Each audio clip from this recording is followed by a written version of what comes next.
And when you think about the beginning of the church, we always often look at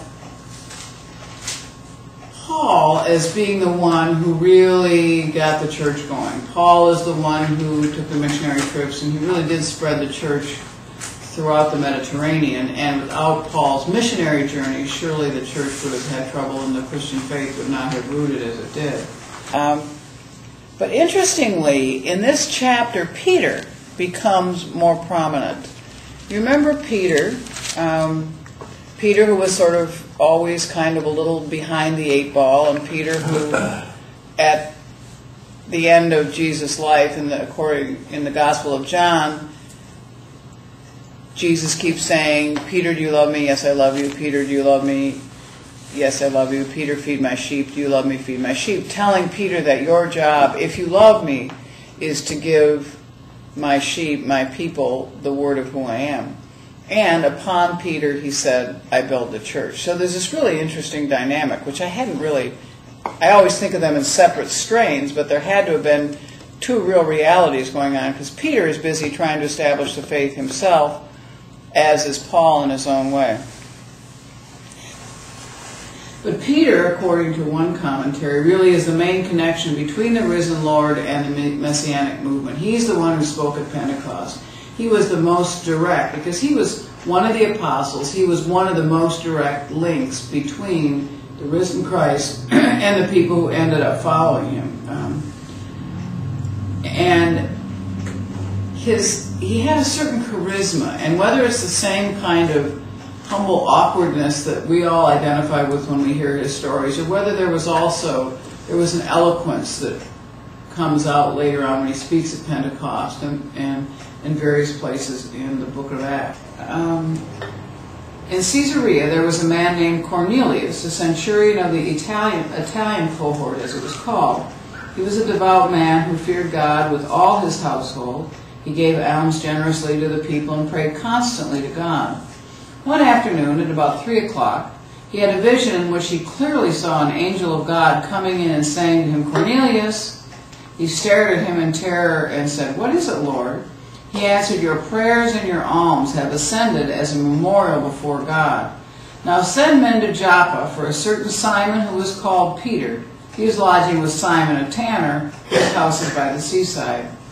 When the angel who spoke to him had left, he called 2 of his slaves and a devout soldier from the ranks of those who served him, and after telling them everything, he sent them to Joppa. So, these guys go, and about noon the next day, as they were on their journey and approaching the city, Peter went up to the roof to pray. So, Cornelius is praying, and he had a vision of an angel on one day. The next day, Peter's praying. He's up on his roof. He became hungry and wanted something to eat, and while it was being prepared, he fell into a trance. He saw the heaven open and something like a large sheet coming down, being lowered to the ground by its 4 corners. In it were all kinds of 4-footed creatures and reptiles and birds of the air. Then he heard a voice saying, "Get up, Peter, kill and eat." But Peter said, "By no means, Lord, for I have never eaten anything that is profane or unclean." The voice said to him again a second time, "What God has made clean, you must not call profane." This happened 3 times, and the thing was suddenly taken up to heaven. So, what do you think that's all about?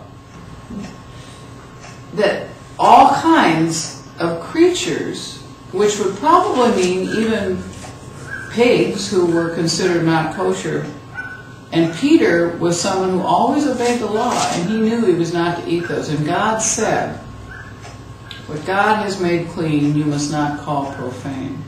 So it means, most specifically, in this case, Peter, it's okay for you to eat these animals. What do you think is being said more broadly when God is?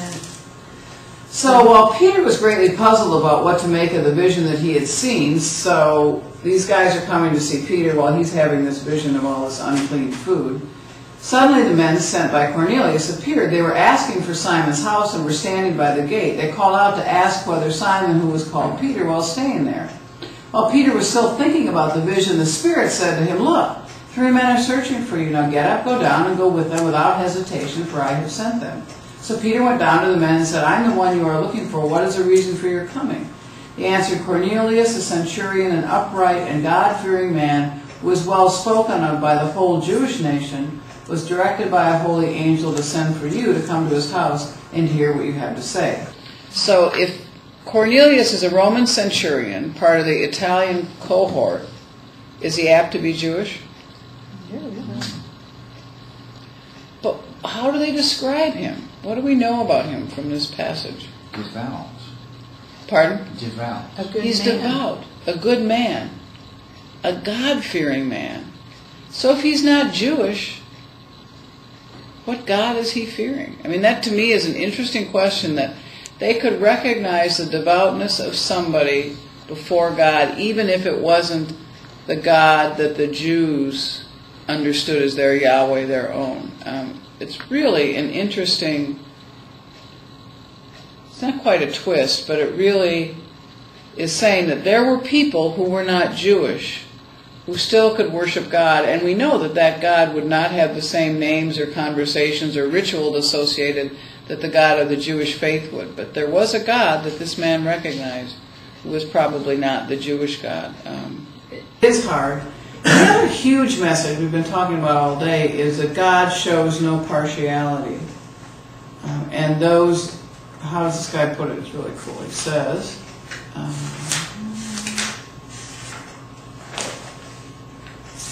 that the biblical idea that God has chosen a particular people as object of special regard cultivates the dangerous suspicion that God did not therefore choose others. So that if we feel that God has called us, then our assumption is, well, there isn't anyone else, or whoever God calls, it better be exactly like I am. And that's right. Yeah, exactly. Not just as individuals, but as churches. I mean, as I said, God doesn't really care how it is we go about our business of God, as long as we're doing it in godly ways. And as churches, we really are not to. We will have environments that are more. Some people are more responsive to than others, but we are not to make those decisions as to who's welcome to walk in our door either, and that's a... Things are socially and... But do we have the right to exclude those people who are bad boys and girls? Oh yeah, we have to include them to, yeah, to associate with them. Look at you, Janet. That's why I winked. I don't know why, I just happened to be looking over there, that's all. So somehow we are... I think what's neat about the whole progression of the lectionary for this week is it begins at the very beginning, and we can see it developing from the promise of God to God identifying Jesus, to then the people who have known Jesus beginning to bring the rest of the world with him. But again, as communities with other people. It isn't, Jesus didn't come on earth so that we could each have an experience and say, now I get to go to heaven. That's not the point. We're in a family, we're in a community, we're in a kingdom that needs to be lived differently than the world would live on its own. And that's why we are in constant conflict often with the values of the world in terms of how we are called to live. So anyway, I think this is, Acts is something we don't, I keep forgetting to read, and it's really got some fascinating stuff in it. Because that was sort of the real nuts and bolts. Now that all this happened, how are we going to make this work? And it wasn't an easy task.